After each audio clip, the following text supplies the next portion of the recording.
తమ్మలి కృష్ణ గారిని వేదిక అలంకరించాల్సింది.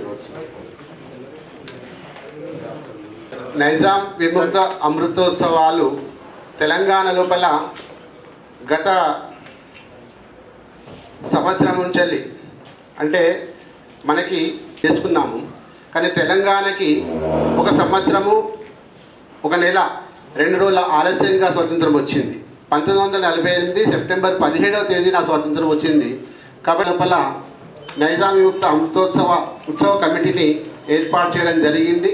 మీ అందరికీ సుపరిచితము. వారు మధ్యలో కూర్చున్న వారు ఇంతకుముందే పరిచయం చేశాను. పిఆర్ సోమాని గారు ఈ ఉత్సవ కమిటీకి అధ్యక్షులతో ఉండి అనేక కార్యక్రమాలు నిర్వహించడం జరిగింది. అదేవిధంగా మొన్న మాసంలో నవంబర్ మాసం లోపల ఇందూర్ జిల్లాలో ఉన్నటువంటి డిసెంబర్ లోపల వాక్ ఫర్ యూనిటీ పేరు మీద పెద్ద ఎత్తున ర్యాలీ నిర్వహించడానికి ఏర్పాటు చేసుకోవడం జరిగింది. దాంట్లో భాగంగా ఇందూర్ జిల్లాకు సంబంధించిన మిగతా విషయాలన్నింటి కూడా ప్రధాన కార్యదర్శి గారు మిత్రులకు శుభోదయం. ఈరోజు ముఖ్యంగా ఈ ప్రెస్ మీట్ నిర్వహించడానికి గల కారణం మనము నైజాం విముక్తి ఈ మెయిన్ ఇప్పుడు పత్రికా సమావేశము నిర్వహించడం జరుగుతుంది.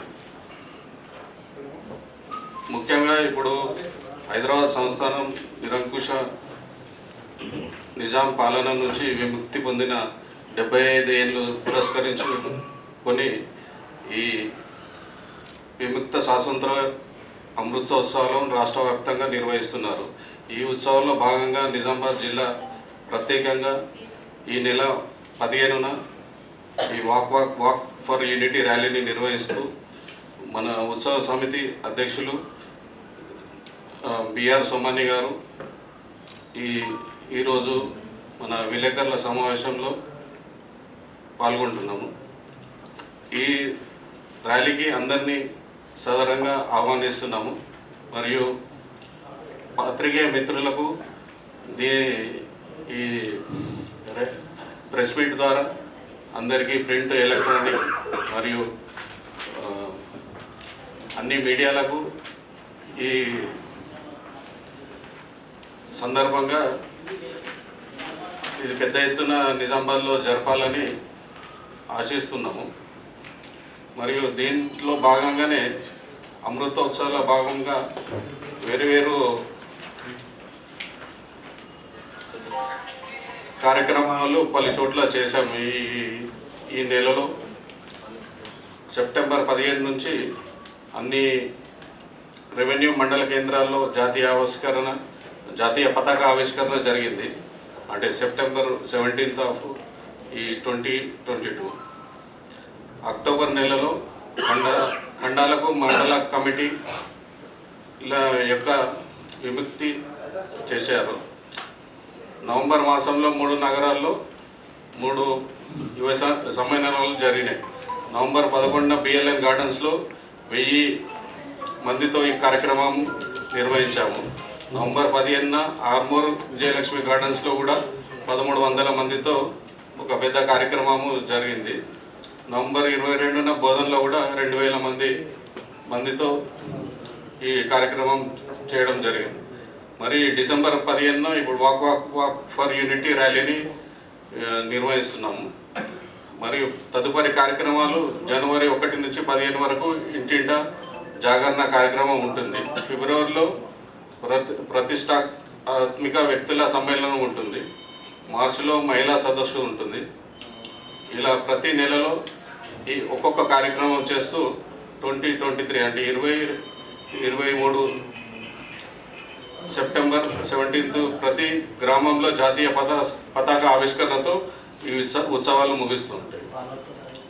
ఈ సందర్భంగా ప్రింట్, ఎలక్ట్రానిక్ మీడియా ప్రతినిధులకు ఈ ప్రెస్ నోట్ రిలీజ్ చేయడం.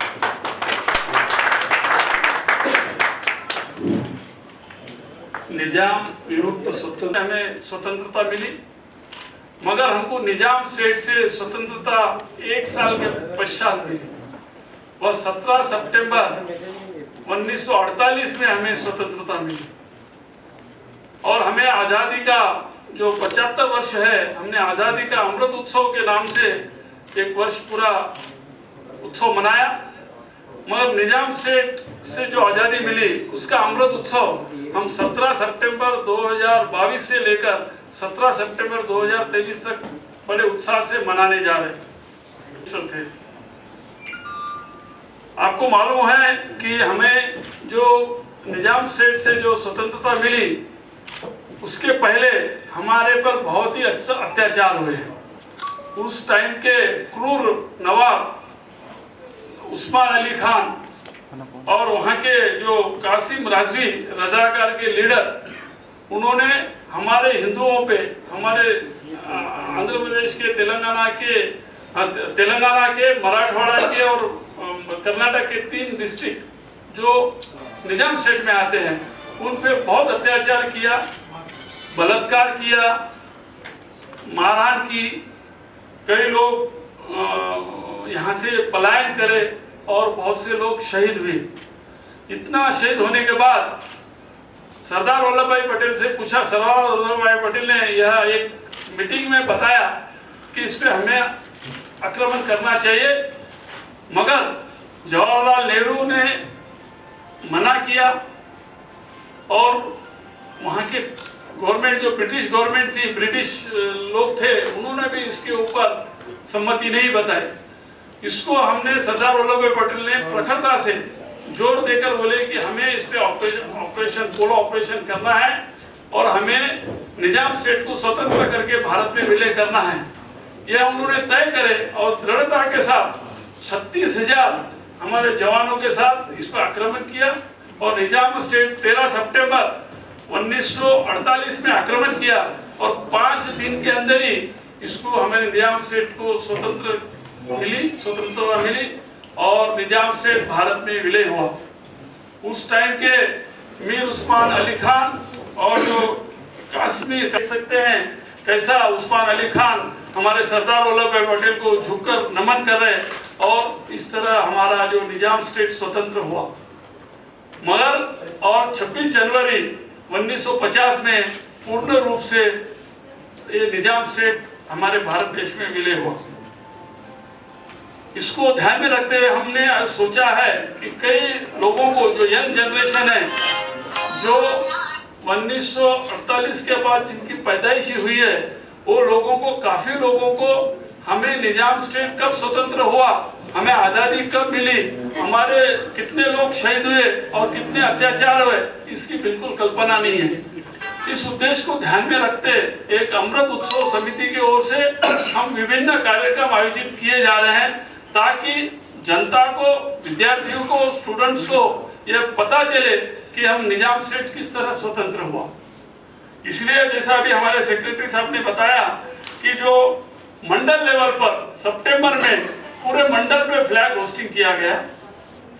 युवाओं को जानकारी के लिए, काफी लोगों, मीडियम हमारे एज के लोगों को पता है कि हमें आज़ादी कैसी मिली, मगर जनरली युवा लोगों को पता नहीं है, स्टूडेंट्स को पता नहीं है कि हमें कैसी आज़ादी मिली। इसके लिए हमने निजामाबाद, आरमूर और बोधन में बड़े संख्या में विद्यार्थी उपस्थित थे, युवा सम्मेलन किया, उनको एलईडी द्वारा और लेक्चर द्वारा उनको अवगत कराया कि किस तरह हमें स्वतंत्रता मिली और इसका ये जो उत्सव मनाने का उद्देश्य क्या है।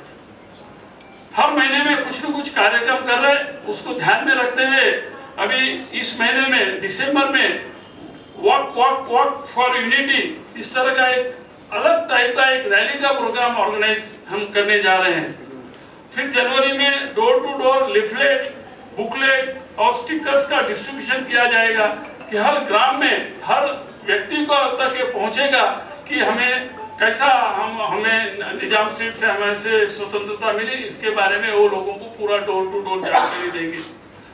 उसके बाद 2 फरवरी में पूरे निजामाबाद के या पूरे डिस्ट्रिक्ट के एलाइट सिटीजन का एक बड़ा सम्मेलन करेंगे, उन्हें इनवाइट करेंगे, उसमें स्पेशल इनवाइटी बुलाकर उसका एक प्रोग्राम ऑर्गेनाइज करेंगे। उसके अलावा मार्च में महिला सम्मेलन करेंगे, तो महिला को भी इसके बारे में जानकारी होगी। और फिर सितंबर 2023 में हर विलेज में फ्लैग होस्टिंग करेंगे। तो ये अवेयरनेस का प्रोग्राम होगा कि सबको ये कल्पना चलना चाहिए, मालूम होना चाहिए कि हमारे पे निजाम स्टेट ने हमारे पर कितने अत्याचार किए। अगर सरदार वल्लभ भाई पटेल ना होते तो आज हम सब लोग जो भारत में है, इंडिया में है, तो हम एक मिनी पाकिस्तान में रहते। ये हमारा सौभाग्य है कि सरदार वल्लभ भाई पटेल के वजह से आज हम सब भारत में हैं और उन्होंने यूनाइट किया देश को।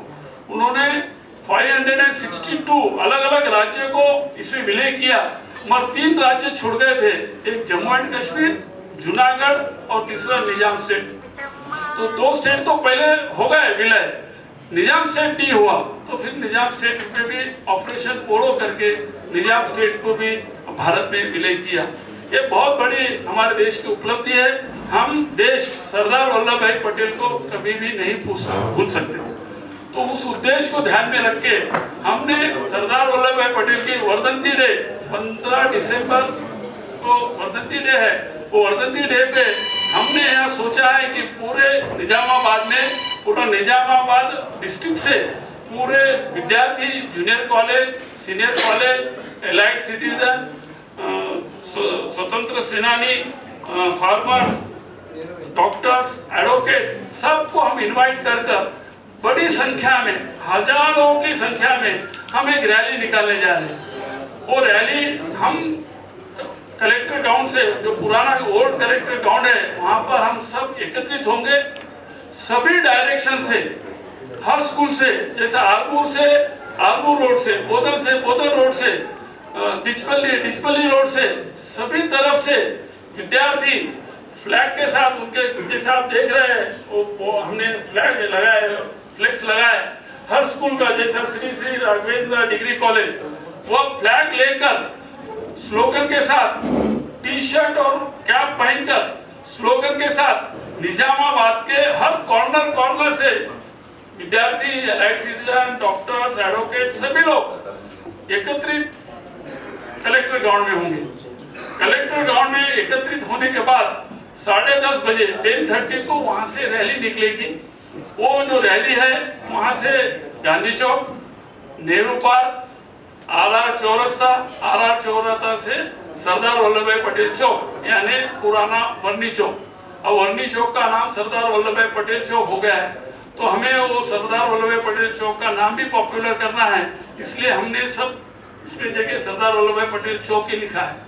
तो सरदार वल्लभ भाई पटेल का भी जो पुरानी मूर्ति थी वो डैमेज हो गई थी, तो अभी वहां पर नया स्टेचू इरेक्ट किया गया है, जो गुजरात में स्टैचू ऑफ यूनिटी है उसके सेम हुबेहूब कॉपी, यानी सिमिलर कॉपी है, वो वहां पर बहुत बढ़िया है।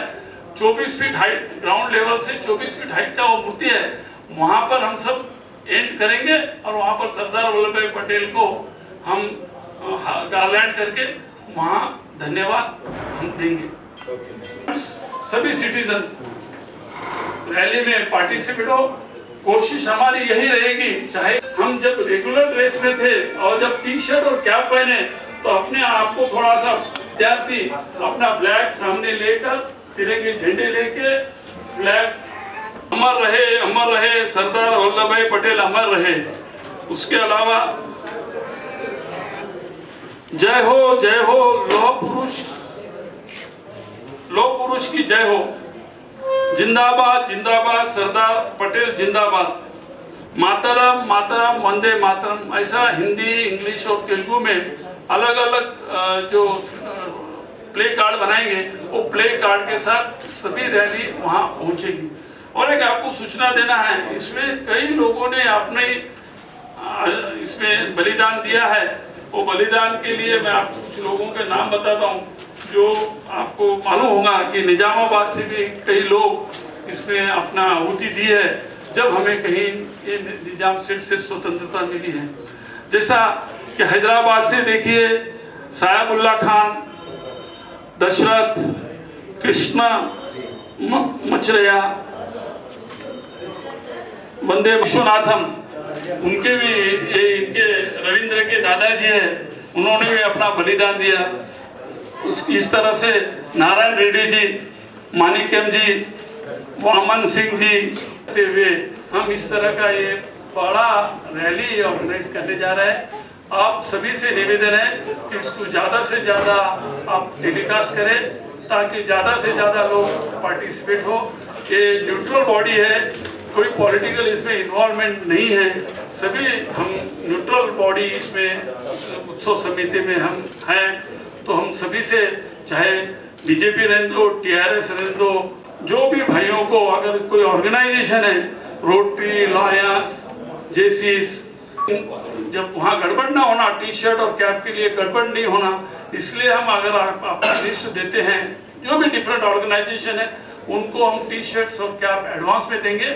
और जो स्टूडेंट्स पार्टिसिपेट हो रहे हैं उस स्टूडेंट्स को भी उनके कॉलेज में ही हम उनको टी शर्ट्स, कैप और फ्लैग्स और स्लोगन्स उनको प्रोवाइड करेंगे।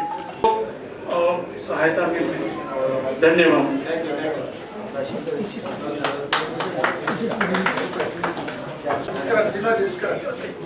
और क्या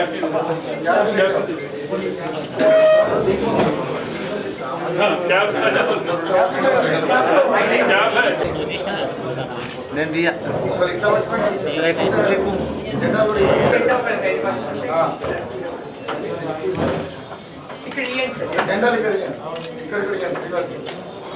సార్ రెడీ సార్